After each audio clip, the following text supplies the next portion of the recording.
for Modern Women. Anda masih mendengarkan Lembu dan Angie. Well, I'm really positive about this. Di awal adegan memperlihatkan seorang wanita bernama Anya. Dia punya karir yang cukup bagus, serta rekan sekaligus sahabat yang menyayanginya. Suatu hari, Anya mendapat tugas melakukan perjalanan bisnis ke Sydney. Di pesawat, dia bertemu sosok pria yang cukup menarik perhatiannya. Pria tersebut bernama Ale. Singkat cerita, Ale membuka pembicaraan dengan Anya. Mereka bicara santai hingga akhirnya mereka menjadi akrab, serta melanjutkan pertemuan setelah itu. Singkat cerita, Anya dan Ali melanjutkan hubungan mereka ke jenjang lebih serius. Ali memperkenalkan Anya kepada keluarganya. Semua berjalan lancar, dan tanpa menunggu lama, akhirnya mereka pun menikah. Setelah menikah, Anya harus mengorbankan karirnya untuk ikut Ali ke Amerika. Karena Ali bekerja sebagai insinyur perminyakan di salah satu perusahaan tambang minyak dunia. Jadi, Ali membeli rumah di New York dan mereka tinggal di sana. Seperti kebanyakan pengantin baru, Ali dan Anya terlihat menikmati masa-masa bulan madu mereka. Sebagai pasangan dewasa, Ali dan Anya berangan-angan ingin segera memiliki anak. Namun, mereka masih menikmati masa-masa layaknya seperti pengantin baru. Hari yang tidak mengenal pun tiba. Ale harus meninggalkan Anya untuk pergi ke Meksiko tempat kerjanya. Karena pekerjaan ini mengharuskan Ale untuk pergi dalam waktu jangka yang lama. Walaupun ini sangat berat, tapi mereka harus bersabar. Anya menjalani hari-hari penuh kerinduan pada Ale. Yang sebelumnya dia sudah terbiasa hidup sendirian, tapi kesendiriannya kali ini sangat berbeda. Dia merindukan suaminya setiap hari. Anya merasa bosan di rumah terus. Akhirnya, dia berinisiatif melamar pekerjaan di sebuah perusahaan sebagai konsultan paruh waktu.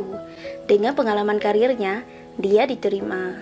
Anya memberitahu suaminya, Ale sebenarnya tidak keberatan, asalkan Anya senang-senang saja. Setelah berbulan-bulan, Ale pun pulang. Seperti kebanyakan pasangan yang sudah lama berpisah, mereka pun melepaskan kerinduan satu sama lain. Ya, tahulah bagaimana, hehe. Setelah lama bersama, Anya akhirnya dinyatakan hamil. Mereka sangat bahagia, terutama Ale. Dia sangat memperhatikan kehamilan Anya. Sampai kehamilan masuk ke 5 bulan, Anya merasakan tendangan pertama. Tentu, hal itu adalah hal yang menakjubkan yang dirasakan oleh setiap pasangan yang sedang menantikan buah hati. Mereka berdua sepakat menamai calon bayi mereka dengan nama Aiden. Ali sebenarnya khawatir jika nanti dia pergi lagi meninggalkan Anya. Dia meminta Anya untuk pulang ke Jakarta karena akan ada keluarganya yang menjaganya. Namun Anya mengatakan bahwa dia tidak apa-apa sendirian. Dia akan baik-baik saja. Ali mengalah dan nurut. Suatu ketika saat Anya pulang kerja, Anya tiba-tiba ditabrak oleh pengendara sepeda. Segera Anya dibawa ke dokter. Untungnya Anya dan kandungannya tidak apa-apa.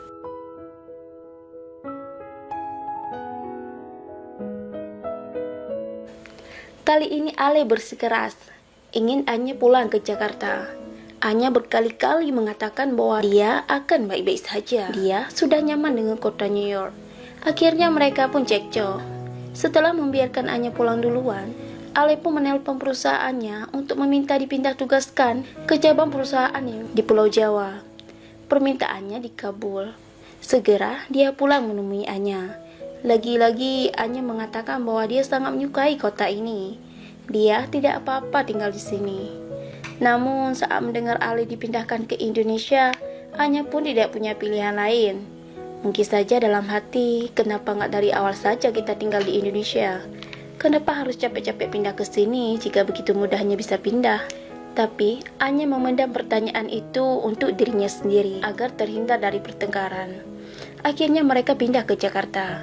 Sebelum berangkat kerja, Ale mendekor kamar bayi dan membuat keranjang untuk calon bayinya nanti. Anya mengambil spidol dan menuliskan kata Aiden Super Dad. Seperti yang terlihat, keluarga Ale sangat memperhatikan kehamilan Anya. Namun, Anya tetap ingin tinggal sendiri walaupun saat Ale sudah berangkat kerja nanti. Anya kembali bekerja walaupun sudah hamil tua. Suatu hari, Anya merasa bahwa bayinya berhenti menendang.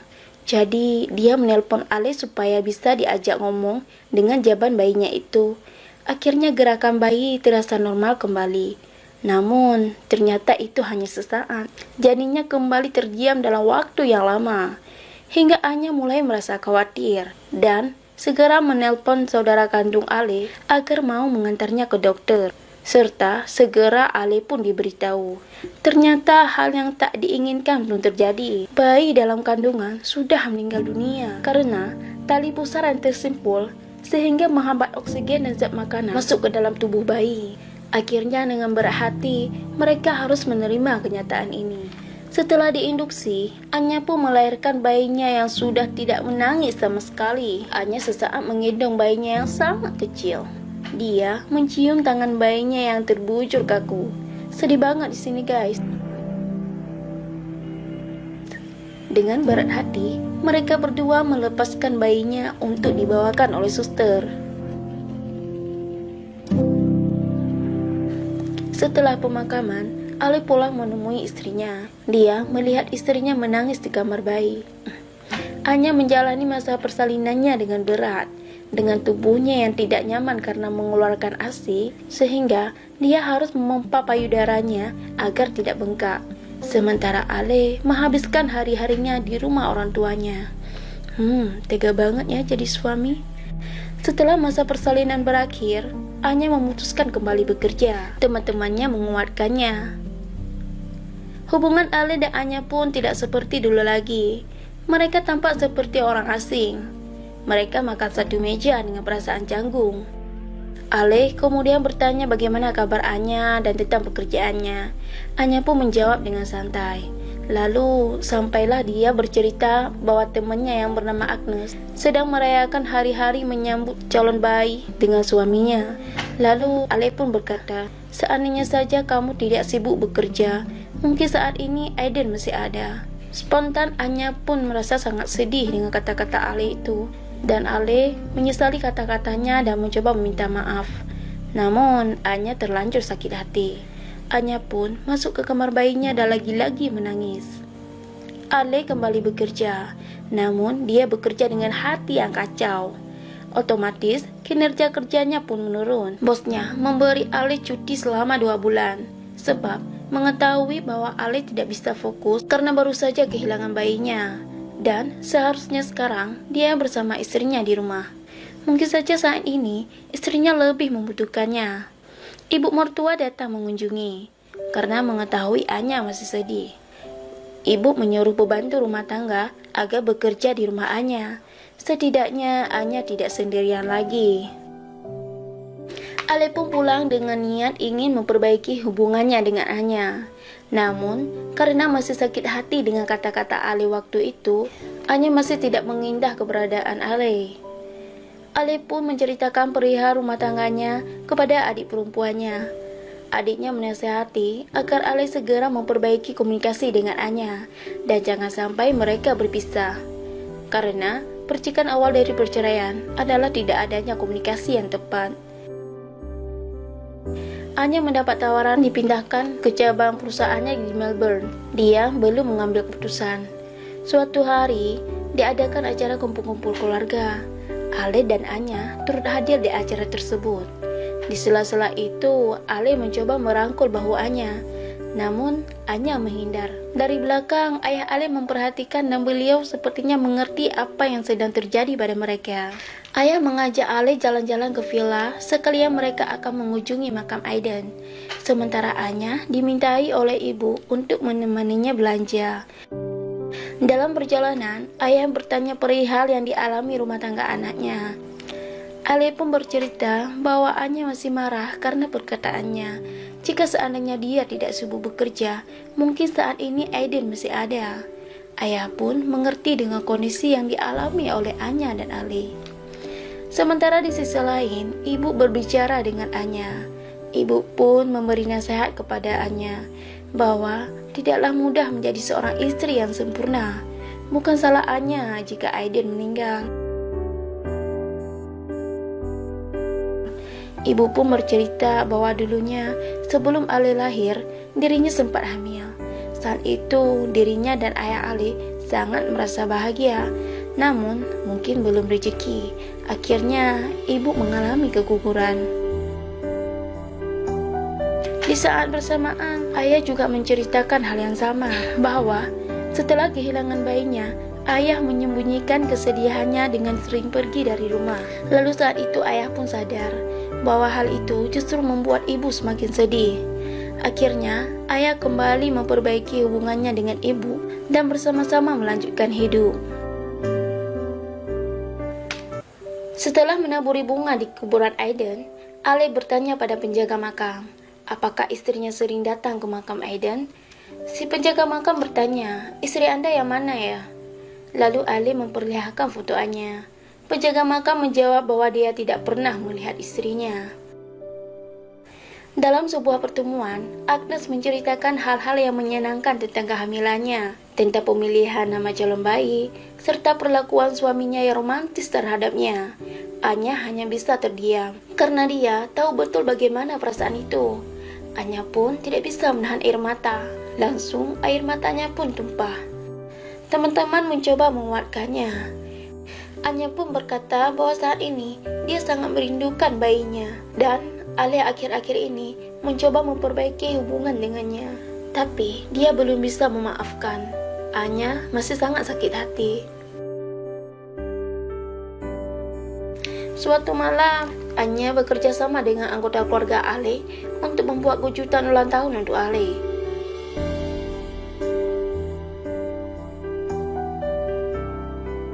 Di pesta itu, Ali selalu menggenggam tangan Anya. Sesampai di rumah, mereka kembali memadu kasih setelah sekian lama memendam rasa rindu di hati masing-masing. Ya, tahulah gimana. Setelah malam yang indah itu, Ali berpikir bahwa hubungan mereka kembali membaik. Namun, nyatanya tidak. Pagi-pagi Anya justru berangkat meeting ke Singapura tanpa memberitahu Ali sebelumnya. Setelah pulang, Ali menyapa Anya dengan mesra. Namun, tiba-tiba Anya berkata bahwa dia masih belum bisa menerima keadaan seperti dulu lagi. Anya pun menyinggung tentang Ali yang tidak pernah masuk ke kamar bayi mereka. Ali pun menjawab bahwa Aiden tidak ada di sana. Lalu Ali balik menuding kenapa Anya yang justru tidak pernah datang ke makam Aiden. Dan Ali masih tetap menyalahkan Anya tentang kehilangan bayi mereka.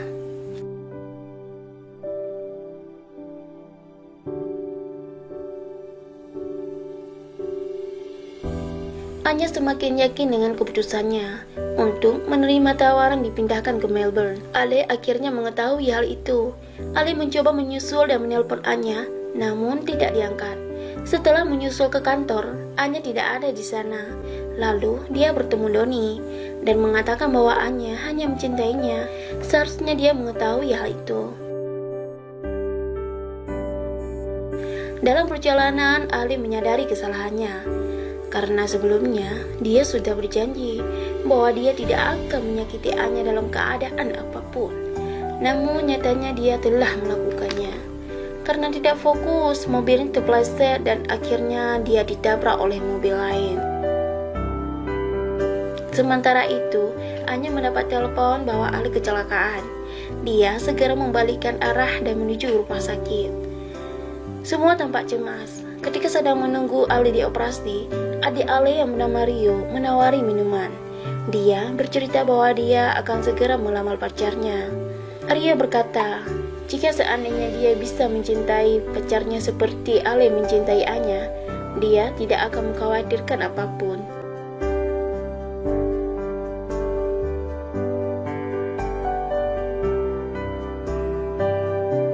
Setelah siuman, Ale akhirnya meminta maaf atas kesalahannya. Dan akhirnya mereka kembali bersama lagi.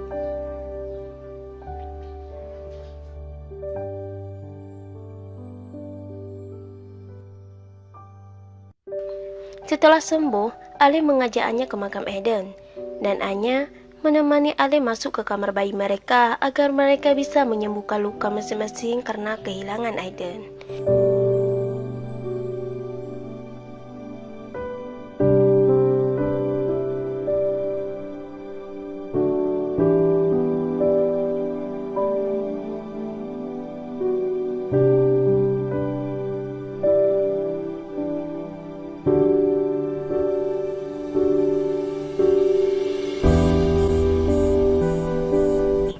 Setelah beberapa bulan kemudian, Anyang melahirkan lagi.